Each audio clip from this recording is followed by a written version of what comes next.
might be a tumor. It's not a tumor. The Film Lounge presents... Spoiler-free movie review! First you gotta do the truffle shuffle. Come on! with Chris Gooch. I'm the dude.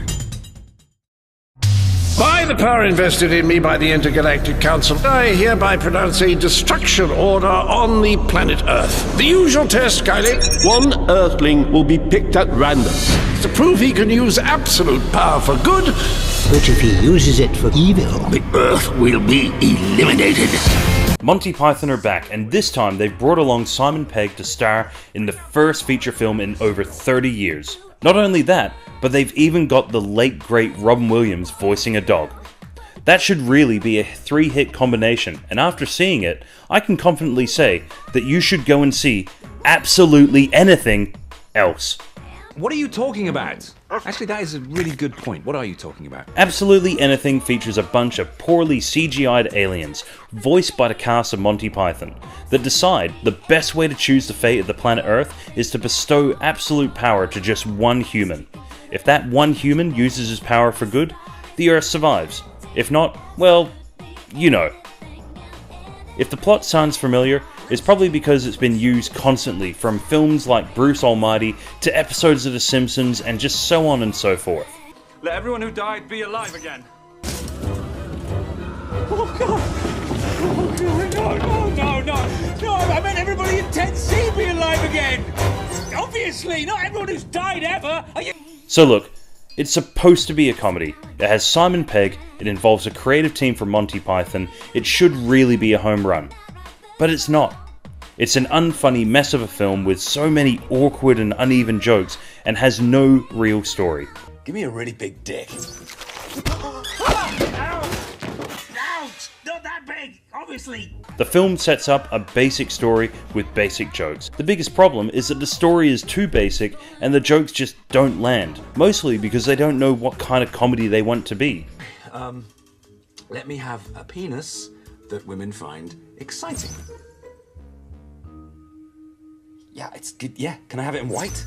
The jokes are either family friendly, but then we'll just switch to expletives that don't really fit with the rest of the jokes. The only real saving grace from this disappointing horseshit of a movie is that it's mercifully only 81 minutes long.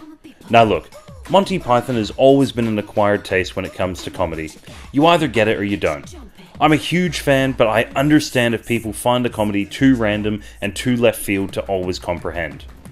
It just seems in this film though, that they've just played it far too safe to the point where it isn't really recognisable as a Python endeavour. Gone are the iconic visuals of the animation that we've seen from the Flying Circus in favour of some really poor shitty CGI animation. Right? And the humour lacks any of the clever overtones, play on words, or silly walks that make it recognisable to fans of this ensemble. And at the end of the day, I actually really feel for Simon Pegg because I realise that I've been really hammering a lot of his films lately. I thought Man Up and Kill Me 3 Times were absolutely horrendous pieces of shit, and Absolutely Anything slides perfectly into the middle of this shit sandwich. He's a great comedic actor, and I'm forever in his debt for his work on the TV series Spaced, not to mention Shaun of the Dead and Hot Fuzz. To be honest, I can kind of take or leave The World's End. Outside of that though, he seems to only work well when he's the likeable sidekick in a blockbuster franchise such as Mission Impossible and the revamped Star Trek series. Put him in as the leading man for anything else, and it just seems to be a waste of his talent. Don't get me wrong, I actually think he's a great guy, but I really think he needs to make better film choices. Overall, this could have been so much better, and really should have been so much better. This is one of Robin Williams' last roles, and unfortunately, it's not one that he's going to be remembered for. The script for this film sat on the shelf for years. How it ever got off the shelf is a mystery. But as I said at the beginning, do yourself a favour and watch absolutely anything else. Absolutely Anything gets half a star. Half a star for that one time I laughed while watching this movie. Although to be fair, that could have very well have been gas. The body of a great man.